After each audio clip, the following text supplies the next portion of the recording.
Member সাহেব আজকে আপনারা নিয়ে বসার কারণ ফলাফাইন দিন দিন খারাপ হয়ে যাইতেছে। তুই ফলাফান আপনার আবার কিতা করছে? ফলাফাইন হ্যাবিটারে করতে যাবো কি আরে? আপনি মেম্বার ওই এলাকার ফলাফাইনের কোনো খোঁজ খবর রাখেন না? কিতা কবে আমরা খুললা কোন? আমার জানা মতেন এই গ্রামে কোনো কিছু আমি কমতি রাখি না। ठीक है।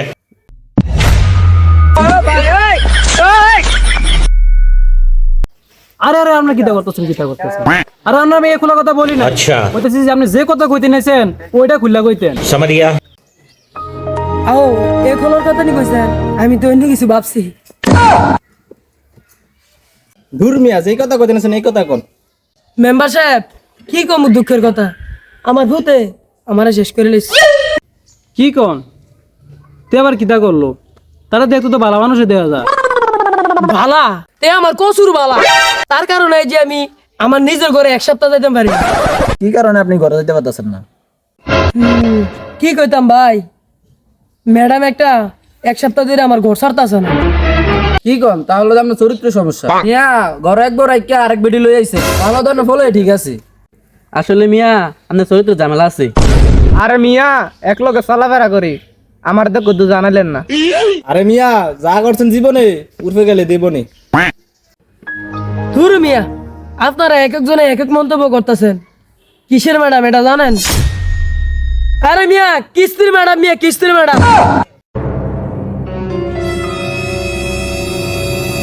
সঙ্গ দোষের লোহা বাসে ভাই, সবাই কয়ে লেছি দেখে আমিও কয়ে লেছি।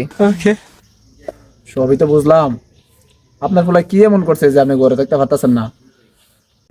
আরে মিয়া কাম কইরা গড়াড়ে যোগাইছিলাম, এই মাসে কিস্তি দিলে সব কিস্তি শেষ হয়ে যেত। আমার ফরম দাদা বিমান চালাইয়া সবটি শেষ করে লাইছে। আরে মিয়া দিন রাত লেখাপড়া করে পাইলট দিতাম পারি না, মোবাইল চালায় পাইলট কেমনি কি? আরে মিয়া এটা যে পাইলট ভাবতেছে এটা এই পাইলট না, এটা হচ্ছে জুয়ার পাইলট। अच्छा আচ্ছা যাওয়ার হয়েছে, সবাই শোনেন, এটার তো একটা সমাধানে যাওয়ার দরকার। হ ভাই ঠিক কইছে। হ ভাই আপনারা যেটা সিদ্ধান্ত নেন এটাই। আচ্ছা মেম্বার সাহেব, এটা কি করা যায়? এটা তো একটা সমাধানে যাওয়ার দরকার। আচ্ছা সবই তো বুঝলাম, আপনাদের উদ্দেশ্যে আমি কিছু কথা বলি, সবাই শোনেন। আচ্ছা মেম্বার সাহেব বলেন। জুয়া খেলা ইসলামিক দৃষ্টিতে হারাম এবং আইনত অপরাধ। তো আপনাদেরকে বলতেছি দয়া করে কেউ জুয়া খেলবেন না এবং আপনাদের ছেলে মেয়ে যারা আছে ওদেরকেও নিষিদ্ধ করে দেবেন যাতে জুয়া না খেলে। আর যেহেতু আপনার ছেলেটা অপরাধ করে ফেলছে তাহলে তার শাস্তি স্বরূপ হিসাবে আমার খামারে 1 মাস কাজ করবে। কাজ করার পর যে টাকা পাবে ওই টাকা দিয়ে আপনি কিস্তি দিয়ে দিবেন, ঠিক আছে? আব্বা আমি যে ভুল করছি এগুলো কোনো সময় করতাম না, আমার মাফ করে দিয়েন। আচ্ছা ফুট জীবনে আর এই ভুল করবি না। আচ্ছা ঠিক আছে, তাহলে আপনারা আসতে পারেন, আমাদের একটা কাজ আছে, আমার ওই দায়িত্ব হবে। ওকে মেম্বার সাহেব আপনাকে অনেক অনেক ধন্যবাদ আমাকে একটা বড় বিপদ থেকে উদ্ধার করার জন্য। আপনার মতো মানুষ যেন প্রতিটা ঘরে ঘরে থাকে। ওকে আসি।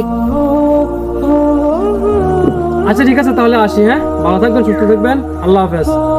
ওকে আপনার ছেলেকে পাঠা দিবেন আমার বাড়িতে।